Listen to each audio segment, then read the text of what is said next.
एक नौजवान युवक अपनी हथेली एक ज्योत के ऊपर करके खड़ा हुआ था। उसके हाथ में बहुत पीड़ा हो रही थी, लेकिन फिर भी वो अपनी हथेली हटा नहीं रहा था। वो अपनी संकल्प शक्ति मजबूत करना चाहता था। जब भी वो कोई संकल्प लेता था तो कुछ ही समय बाद उसका संकल्प टूट जाता था, जिससे उसके मन को बहुत पीड़ा होती थी।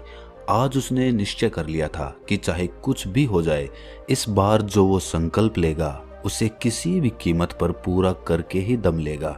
और इसीलिए उसने अपने संकल्प को मजबूत करने के लिए ही अपनी हथेली उस ज्योत के ऊपर रख रखी थी।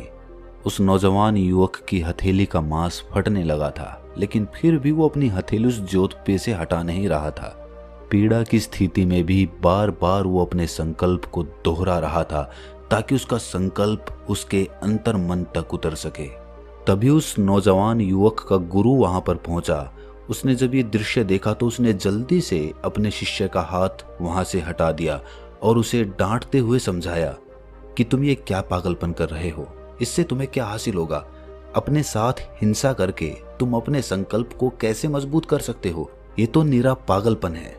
गुरु ने उसे समझाते हुए कहा कि याद रखना, संकल्प वही मजबूत हो सकता है जो बिना किसी हिंसा के लिया गया हो, बिना किसी दबाव के लिया गया हो, जिसमें शुद्ध रूप से अहिंसा भरी हुई हो।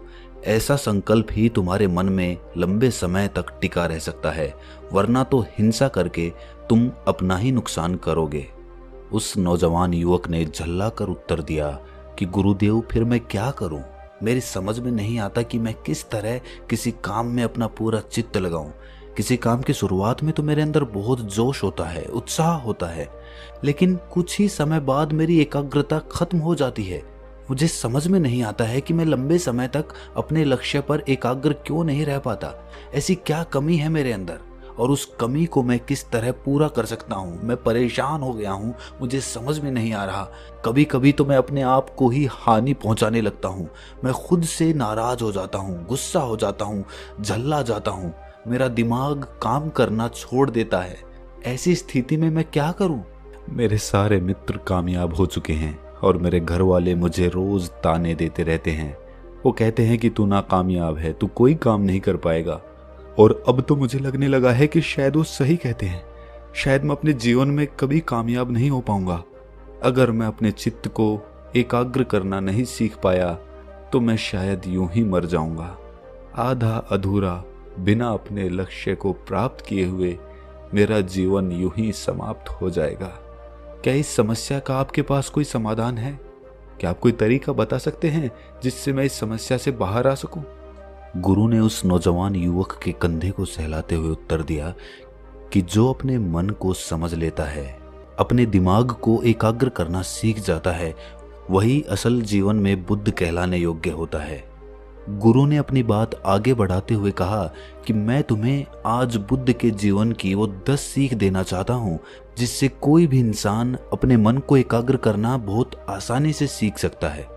ये बात तो सच है कि मन को एकाग्र करना कोई आसान काम नहीं है। इसके लिए बहुत कड़े अभ्यास की जरूरत होती है, लेकिन सिर्फ कड़े अभ्यास से ये मुमकिन हो पाए ऐसा भी जरूरी नहीं होता।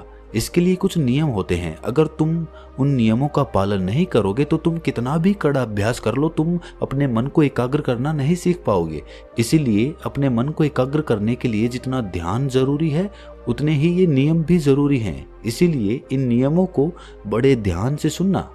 गुरु ने पहला नियम बताते हुए कहना शुरू किया कि जिस प्रकार एक सांप अपनी कांचली उतारता रहता है, उसी प्रकार एक इंसान को अपना अतीत अपने मन पे से हमेशा हटाते रहना चाहिए, वरना तो उसका मन अपने अतीत के बोझ के तले दबता चला जाएगा और उसका मन धीरे धीरे बूढ़ा होता जाएगा। तुम्हारे अतीत की असफलता, तुम्हारे पाप, तुम्हारे द्वेष, तुम्हारे लालच, तुम्हारी इच्छाएं, सब कुछ तुम्हारे अतीत में दफन है, और वो यानी कि अतीत तुम्हारे मन में दफन होता है। इसीलिए उस अतीत को अपने मन में से निकाल फेंको, उस सांप की तरह जिस तरह वो कांचली अपने शरीर पे से उतारता रहता है। दूसरा नियम जो गुरु ने बताया वो कुछ इस प्रकार था कि तुम्हारा शरीर ही तुम्हारी सबसे बड़ी संपत्ति होता है। अगर इस बात को तुम दिमाग में बिठा लो तो तुम अपने शरीर के साथ कभी भी खिलवाड़ नहीं करोगे। बुद्ध के जीवन की एक बहुत ही अद्भुत घटना के बारे में चर्चा करते हुए गुरु ने बताया कि एक बार बुद्ध जब ध्यान की प्राप्ति के लिए इधर उधर भटक रहे थे तो एक गुरु ने उसे उपवास करने की सलाह दी। महात्मा बुद्ध जो भी प्रक्रिया अपनाते थे उसे पूरे तन और मन से अपनाते थे, उसे आधा अधूरा नहीं करते थे, उसे पूरा करके ही दम लेते थे। इसीलिए उन्होंने उपवास के नियम को अपने जीवन का एक बहुत बड़ा हिस्सा बना लिया। लेकिन उपवास करते करते धीरे धीरे समय के साथ उनका शरीर बहुत कमजोर होने लगा था। उनके अस्थि पंजर दिखने लगे थे, उनका शरीर एकदम दुबला पतला हो गया था। एक दिन जब बुद्ध नदी पर नहाने के लिए गए तो नहाते नहाते अचानक वो वहीं पर बेहोश हो गए। जब बुद्ध वहां पर बेहोश हुए तभी वहां पर एक स्त्री उस नदी पे पानी भरने के लिए पहुंच गई। जब उन्होंने बुद्ध को बेहोश होते देखा तो वो उन्हें किनारे पर लाई और उन्हें होश में लाते हुए उन्हें समझाना शुरू किया कि जब आप शुरुआत में यहाँ पर आए थे तो आपके चेहरे पर एक तेज था, एक गरिमा थी, एक राजकुमार जैसा चेहरा था आपका। लेकिन आप कौन सी तपस्या कर रहे हैं जिससे आप इतने कमजोर हो गए हैं? आपका शरीर इतना दुबला पतला हो गया है, आपके चेहरे पर कोई तेज नहीं रहा। आखिर ऐसी खोज का आप करेंगे क्या अगर आपका शरीर ही जिंदा नहीं रहेगा? ये शरीर ही तो है जो आपके सत्य की अनुभूति आपको कराएगा, लेकिन आप तो इसी को खत्म करने पे तुले हुए हो। ये कैसी बुद्धिमानी है, ये कैसी तपस्या है? माफ कीजिएगा, मुझे कुछ समझ में नहीं आया।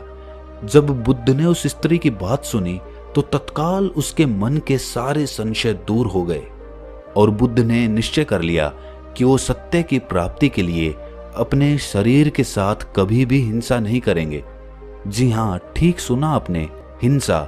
हिंसा सिर्फ दूसरों के साथ नहीं होती, जो हम खुद के साथ करते हैं, खुद को प्रताड़ना देते हैं, खुद को दुख देते हैं, वो भी एक प्रकार की हिंसा ही होती है। इसीलिए जिस प्रकार हम दूसरे जीवों के प्रति अहिंसा का भाव रखते हैं, उसी प्रकार हमें अपने शरीर के साथ भी अहिंसा का भाव रखना चाहिए, उसकी पूरी देखभाल करनी चाहिए। आखिरकार वही तो हमारी सबसे बड़ी संपत्ति होता है। गुरु ने तीसरा नियम बताते हुए कहा कि चांद, सूरज और सत्य ज्यादा दिन तक छुपे हुए नहीं रह सकते, इसीलिए हमेशा सच बोलो, झूठ का सहारा कभी भी मत लो, सिर्फ सत्य बोलो। सिर्फ एक छोटी सी आदत, सत्य बोलने की आदत आपके जीवन में कितना बड़ा बदलाव कर सकती है ये आप खुद भी नहीं सोच सकते। लेकिन अगर आप इस आदत को अपनाएंगे, इसको आजमा के देखेंगे तो इसके प्रभाव आपको खुद ही पता चल जाएंगे। ज्यादातर लोग तो बेवजह झूठ बोलते रहते हैं, जैसे वो उनकी आदत हो गई है। जहां पर उनको झूठ बोलने की जरूरत भी नहीं होती, वो वहां पर भी झूठ बोलते रहते हैं। लेकिन एक बार अगर इंसान सत्य बोलने की आदत अपना ले तो इसका मतलब ये होगा कि वो खुद से भी कभी झूठ नहीं बोल पाएगा।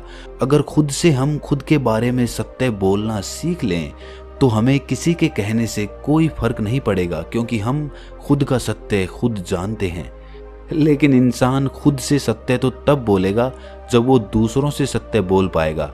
इंसान तो अक्सर दूसरों के सामने भी झूठ बोलता रहता है, तो वो खुद से सच बोलने की उम्मीद कैसे रख सकता है?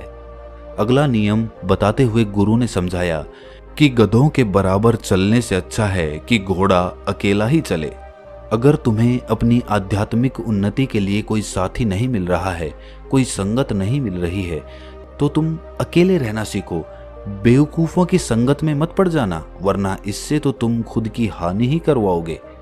तुम्हारे बेचारेपन का लोग फायदा उठाएंगे, तुम्हें धोखा देंगे, जिससे तुम्हारे अंतर्मन को पीड़ा पहुंचेगी, जिससे तुम्हारा अंतर्मन किसी पर विश्वास नहीं कर पाएगा। और जब तुम्हारा अंतर्मन किसी पर विश्वास नहीं कर पाएगा तो तुम खुद पर कैसे विश्वास कर पाओगे? और इस सब का कारण होता है बेवकूफों की संगत, धोखेबाजों की संगत, चालबाजों की संगत। और तुम इस संगत में बार बार पड़ते हो, बार बार धोखे खाते हो और बार बार वहीं पर पहुंच जाते हो। कब तुम्हें अकल लगेगी?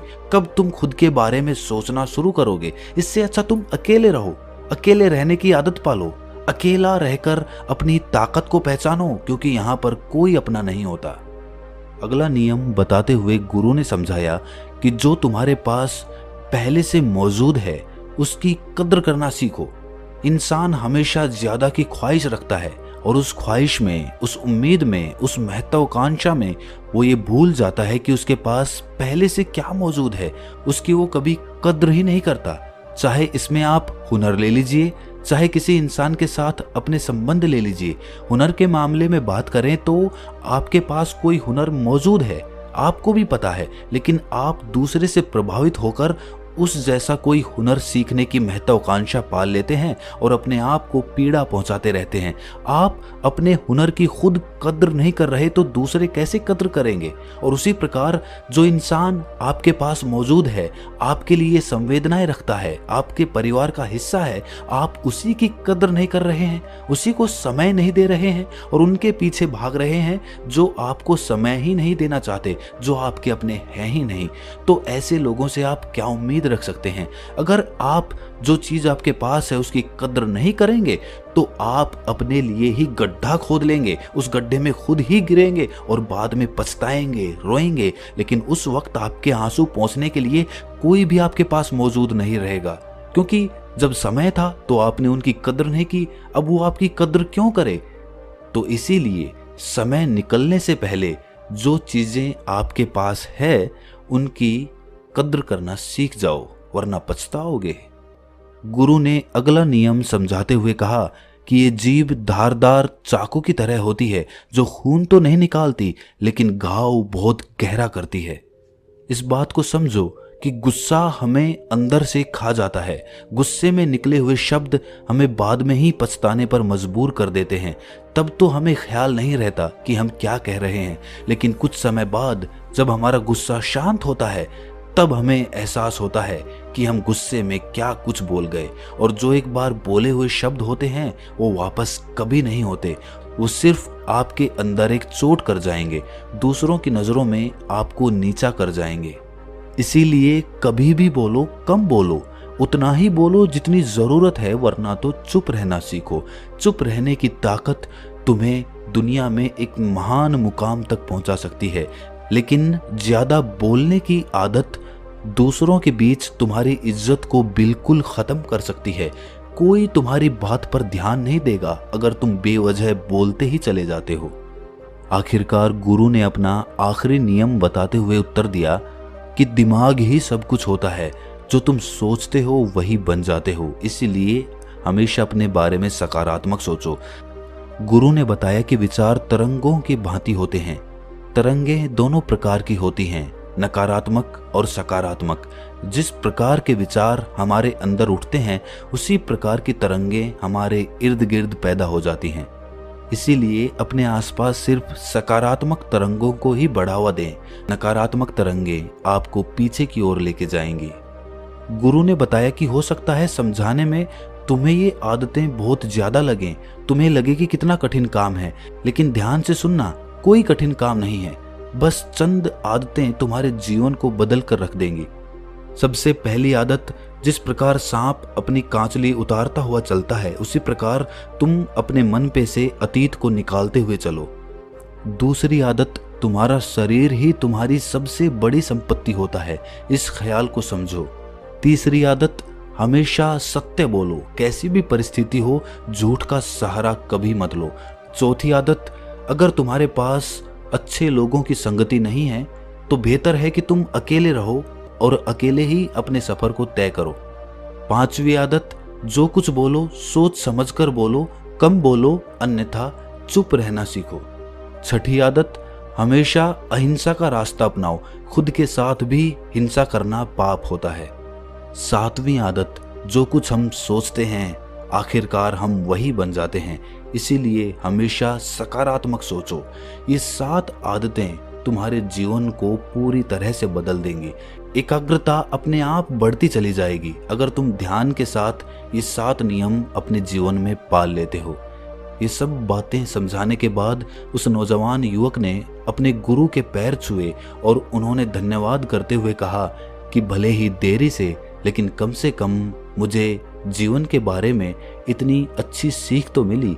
आगे से ये सीख और ये आदतें मैं अपने जीवन में ज़रूर अपनाऊंगा।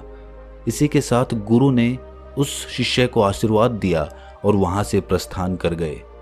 तो दोस्तों, कैसी लगी ये कहानी आपको कमेंट सेक्शन में ज़रूर बताना, और अच्छी लगी हो तो इस चैनल को सब्सक्राइब करके बेल नोटिफिकेशन को ज़रूर दबा देना। तो मिलते हैं किसी अगली कहानी में, तब तक के लिए अपना ख्याल रखें।